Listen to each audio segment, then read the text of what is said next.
Sekarang kita tanya, bagaimana cara khusyuk ya Allah supaya salatnya enak? Ayat 46 ya. 1. Alladzina yadhunnuna annahum mulaqu rabbihim. Orang salat kalau ingin khusyuk, maka persiapannya dimulai sejak sebelum dia salat.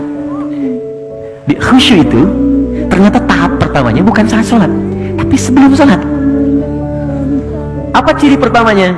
Pertamanya dia masih ingat, punya kerinduan untuk salat. Dia ada rasa ingat tentang salat. Misalnya sekarang nih, kayaknya udah dekat zuhur tuh. Itu Anda sudah membayangkan begitu aja, udah disebut mendapatkan tahap pertama dari khusyuk. Berbahagialah kalau dalam keseharian kita masih ingat sholat. Artinya tahap pertamanya kita dapat, tinggal step selanjutnya kita ikuti. Yang paling bahaya itu kalau sudah nggak ingat dan nggak peduli dengan sholat. Jadi kalau masih ada gambaran kita masih ingat untuk sholat, bahkan mengingat apa yang belum kita kerjakan, asar jam berapa nanti ya, maghrib jam berapa ya, itu tandanya kehusuannya meningkat. Step keduanya, kata Allah, dia menyiapkan pertemuan denganku. Yadhunnuna annahum mulaqu rabbihim. Dia menduga dengan kuat, bersiap akan berjumpa denganku. Jadi gini, saya ingin kembalikan. Anda misalnya ingin menghadap kepada pimpinan, oke? Diundang oleh Pak Gubernur, Pak Anies mengundang Anda misalnya ke balai kota. Pakai pakaian begini atau ganti?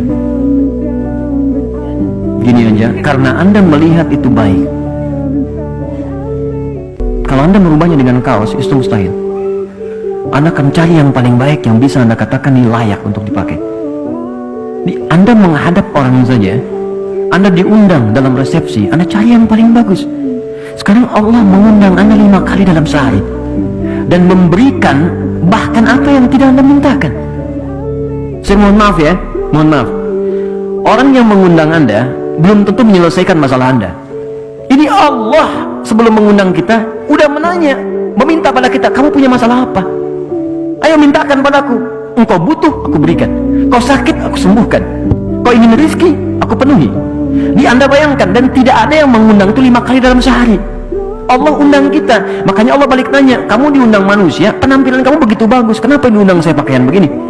Makanya turunlah Quran surah ke-7 ayat 31. Kata Allah, lihat kalimatnya, ya bani Adam khudhu zinatakum 'inda kulli masjid. Hei anak cucu Adam, kalau ada panggilan dari masjid, cepat kenakan pakaian terbaikmu. Jadi ternyata penampilan itu step kedua untuk menghadirkan kekhusyuan. Beda antara Anda sholat pakai kaos misalnya, ya, apalagi olahraga pakai jersey, sholatnya pakai kaos itu juga, ya. Jadi Anda olahraga, silakan olahraga, menghadap kepada Allah, cari pakaian yang paling bagus, yang kamu rasa itu yang terbaik, bukan mahal, yang paling indah, yang kamu rasa itu yang paling bagus, yang paling baik, kenakan itu, dan rasanya akan lain. Begitu Anda kenakan pakaian yang paling enak, paling bagus, kenakan parfum untuk laki-laki, begitu Anda lakukan seperti itu step yang kedua. Yang ketiga, ini poin yang paling dahsyat. Perhatian kalimatnya, wa annahu ilaihi raji'un. Dan rasakan kenapa engkau kenakan pakaian bagus itu yang paling halal menghadap Allah, karena mungkin itu sholat terakhir kamu yang kamu lakukan ketika kamu akan berpulang kepada Allah. Jadi kalau Anda ingin khusyuk sebelum sholat, rasakan mungkin itu sholat terakhir sebelum kita pulang kepada Allah. Karena itu imam mengatakan shollu sholatan muwadda. Artinya sholatlah teman-teman seperti halnya ini sholat terakhir yang kita kerjakan dalam hidup. Siapa yang tahu kapan wafatnya? Tidak ada yang tahu. Mungkin hari ini terjadi? Mungkin. Kenapa ringan sekali lisannya mengatakan itu? Yang paling indah ketika kita sujud, disitulah maut menjemput. Itu yang paling indah. Maka kata Allah, kita nggak tahu kapan kita wafat, maka bayangkan saat sholat, mungkin itu sholat terakhir yang kita lakukan sebelum kita wafat. Maka dari itu saya ingin katakan, kalau ingin khusyuk, ingat-ingatlah suatu saat kita pulang. Yang terakhir kata Al-Quran, berusaha memahami apa yang kita bacakan dalam sholat, supaya pikiran kita tidak liar. Itu ada di Quran surah ke-29 ayat ke-45. Utslu ma uhiya ilaika minal kitab wa aqimis sholat. Sebelum sholat kata Allah, bacakan dulu bacaan-bacaan sholat, pelajari sampai paham. Setelah paham, kerjakan. Mulut berbicara Allahu Akbar, pikiran menerjemahkan Allah Maha Besar, hati meresapi Allah, aku berikrar Engkau yang Maha Besar. Kenapa aku merasa sombong pada orang lain? Aku merasa tinggi dibanding orang lain. Aku merasa hebat dibanding yang lain. Maka Anda rendahkan diri Anda di situ. Kalau pikiran kita otomatis menerjemahkan, maka dia tidak akan liar.